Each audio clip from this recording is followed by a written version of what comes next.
பேச அழைக்கிறோம் சொன்னாலே ஒரு தயக்கமாக இருக்குது. ஏன்னா நான் பேசினாலே ப்ராப்ளம்.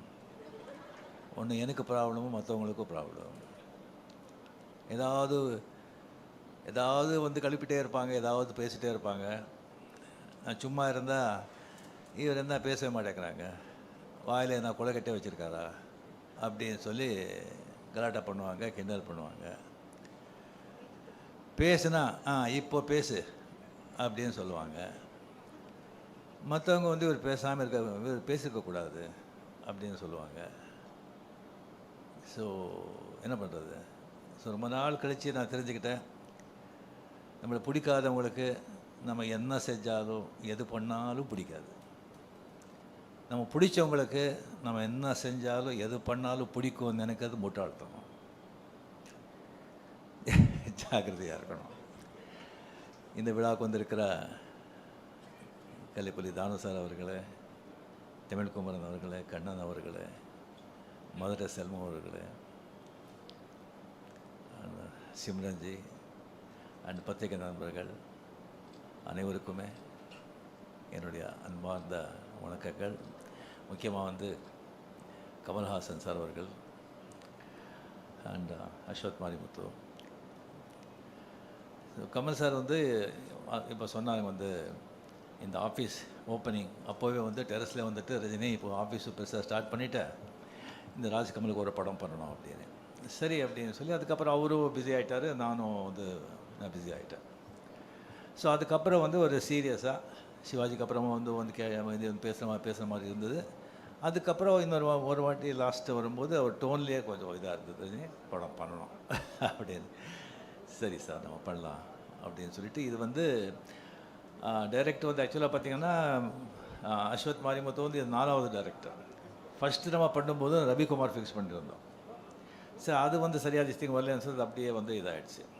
அதுக்கப்புறம் நம்ம சுந்தர்சி சாருக்கு வந்து வேறு ஒரு படம் இருந்தது, கொஞ்சம் டிலே ஆகிட்ட மாதிரி இருந்தது.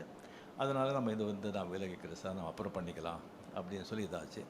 அதுக்கப்புறம் நம்ம சிவி சக்கரவர்த்தி, அவர் கதையெல்லாம் கேட்டு ரொம்ப நல்லா இருந்தது. பட் என்ன சொல்ல, ரொம்ப சென்சிட்டிவ் சப்ஜெக்ட் அது ஒரு கம்ப்ளீட்லி ஒரு நியூக்ளியர் சயின்டிஸ்ட் பற்றி, அந்த நியூக்ளியர் வெப்பன்ஸ் பற்றி, ஷூட்டிங் ஆப்கானிஸ்தான், ரஷ்யா, அந்த மாதிரியெல்லாம் ஒரு ரொம்ப நைஸ் சப்ஜெக்ட். பட் ரொம்ப ரொம்ப சென்சிட்டிவ், ரொம்ப ரொம்ப ஜாகிரதையாக டீல் பண்ணுறோம், டைம் கன்சியூமிங்.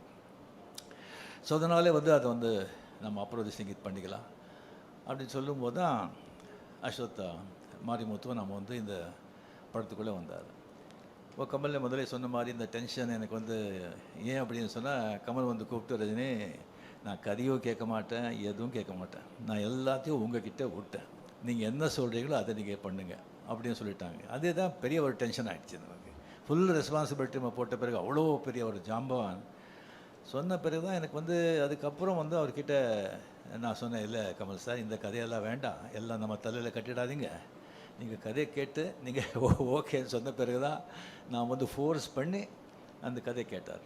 ஸோ கதை கேட்டு நல்லா இருக்குது அப்படின்னு சொல்லி இந்த படத்தை வந்து நம்ம வந்து இது பண்ணியிருக்கோம். டெஃபினட்டாக நம்ம என்ன சொல்லி என்ன பண்ணால் கூட அஸ்வத் மாரிமுத்து மேலே வந்து பெரிய ஒரு ரெஸ்பான்சிபிலிட்டி இருக்குது. அதுக்காக எல்லாமே வந்து உங்கள் தலைமையில் நம்ம போட்டுட மாட்டோம்.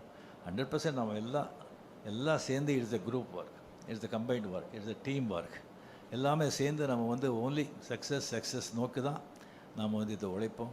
டெஃபினெட்லி படம் நல்லா வருவாங்கிற நம்பிக்கை எனக்கு இருக்குது. Very energetic director, young blood. அவர் படம் வந்து டிராகன் படம் பார்த்து எனக்கு ரொம்ப பிடிச்சிருந்தது. அது என்டர்டெயின் மட்டும் இல்லாமல் ரொம்ப டிஃபிகல்ட்டான சப்ஜெக்ட், அதோட ஒரு நல்ல மெசேஜ் வந்து அதில் வந்து கொடுத்துருந்தாங்க. At same excellent has a cameraman and crew. ரொம்ப ரொம்ப ரொம்ப திஸ்டிங் நல்லா வந்திருக்கு. கடவுள் பணத்தில் நல்லா வரணுங்கிற நம்பிக்கையும் இருக்குது. அண்ட் கமலில் என்னுடைய வந்து ஃப்ரெண்ட்ஷிப் பற்றி ஆல்ரெடி நம்ம எவ்வளோ சொன்னால் கூட அது வந்து கம்மி தான். அவர் வந்து எனக்கு வந்து அவர் செஞ்சுருக்கிற எனக்கு வந்து உதவியா இல்லை என்கரேஜ்மெண்ட்டா இல்லை கோஆப்ரேஷனாக என்ன சொல்கிறதுன்னு சொல்லி அதுக்கு வந்து நிறைய பேர் தெரியாது. 75, 76, 77 அவர் வந்து மிகப்பெரிய ஸ்டார். அப்போ தான் நான் புதுசாக வந்ததெல்லாம். இளமை மஞ்சளாகிறது நிறைய பேர் பார்த்துருப்பீங்க. அதில் வந்து எவ்வளோ பெரிய பேர் புகழும் எனக்கு வந்து கொண்டு வந்து கொடுத்த படம் அது. அதில் முதல்ல நான் பண்ணுறதா இல்லை, அந்த கேரக்டர் வந்து ஜெய் கணேஷ் பண்ணுறதா இருந்தது. நான் அது கன்னடா, தெலுங்கு, தமிழில் தான் பண்ணிகிட்டு இருந்தேன். அவர் டேட் கேட்கும்போது டேட் கிடையாது. அப்புறம் கமல் வந்து ஃபோன் பண்ணி இன்சிஸ்ட் பண்ணி, இல்லை சார் இளமை மஞ்சள் ஆகிறதுன்னு போடுறீங்க, நீங்கள் ரஜினி போடுங்க, ஸ்ரீதர் சார்கிட்ட சொல்லி, அதுக்கப்புறம் அவரே என்னை ஃபோன் பண்ணி, ரஜினி நான் கூட டேட்டெல்லாம் அட்ஜஸ்ட் பண்ணி தான் பண்ணுறேன், நீங்கள் பண்ணுங்க வாங்க நல்லா இருக்கும் அப்படின்னு சொல்லி அவரால் தான் அது இளமை கொஞ்சம் அழைக்கிற படமே நான் பண்ணது. அதில் ஒரு சீக்வன்ஸ் வருது, அது படம் பார்த்தவங்களுக்கு தெரியும். கமல் வருவாங்க, நான் இந்த பக்கம் நின்றுட்டு அவர் பேர் கூப்பிட்ற, கமல் இந்த பக்கம் பார்க்குறாரு, இங்கே இங்கே அப்படிங்கிற. இன்னும் ஒரு வருதுக்கு முன்னாலே வந்து நான் டைரக்டர் சார் ஸ்ரீதர் சார்கிட்ட பேசும்போது நான் இப்படி பண்ணுறேன்னு சொல்லும்போது, சரி நல்லா இருக்குது, பட் கமல் ஒன்றும் தப்பாக நினைக்க மாட்டாரா அப்படின்னு கேட்டார். இல்லை சார் டெஃபினட்டாக நினைக்க மாட்டார். சரி பார்க்கலாம். சரி வந்தாங்க கமல் இப்படி நான் சொல்லிட்டு இங்கே இங்கே கமல் ரஜினி சூப்பர் அப்படின்னு சொன்னார். So Suriya sir we appreciated so much, எவ்வளோ அண்டர்ஸ்டாண்டிங் இருக்குது, ஸோ நைஸ் அப்படின்னு. ஸோ ஈவன் அந்த ஆடுபுலி ஆட்டம், அது படம் பார்த்தவங்களுக்கு தெரியும். ஒரு மோட்டர் பைக்கில் ஷேவ் பண்ணிகிட்ருப்போம். ஷேவ் பண்ணிகிட்டு இருக்கும்போது இன்ஸ்பெக்டர் இன்ஸ்பெக்டர் வந்துடுவான், போலீஸ் வந்துடுவோம். அப்படியே ஓடி போகும்போது அதுக்கப்புறம் பைக்கில் போகும்போது அவர் ஷேவ் பண்ணிட்டு தானே இருந்தேன். சரி ஷூட் பண்ணும்போது சார் ஷேவ் பண்ணிவிட்டு நான் ஓட்டுறேன் அப்படின்னு சொல்லும்போது எஸ்பி முத்துராமன் ஷேவ் பண்ணிவிட்டு ஓட்டுறதா, ஐயோ என்ன இது, அதெல்லாம் வேண்டாம்.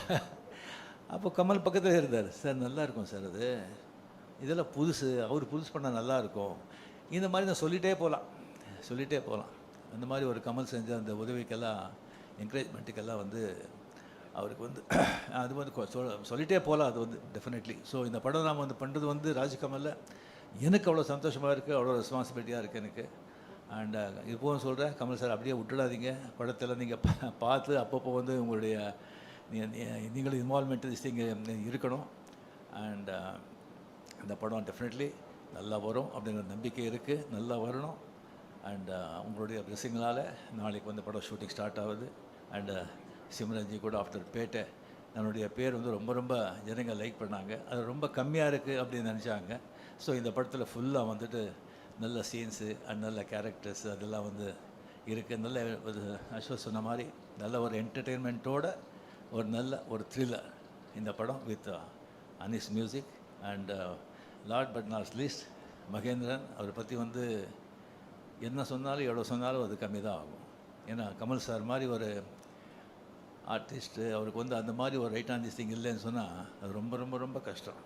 ஏன்னா அவருடைய இதே வேறு, அவர் பணம் அது இதை பற்றியெல்லாம் அதெல்லாம் அவருக்கு சினிமா க்ரியேட்டிவிட்டி அதில் தான் ஒரு வாழ்க்கையே. அதுக்கு கரெக்டாக அவர் போக்கில் விடாமல் கொஞ்சம் பிடிக்கிறதுக்கு மகேந்திரன் அந்த மாதிரி அவர் கிடைச்சது எனக்கு மிக மிக சந்தோஷம். நன்றி, தேங்க்யூ.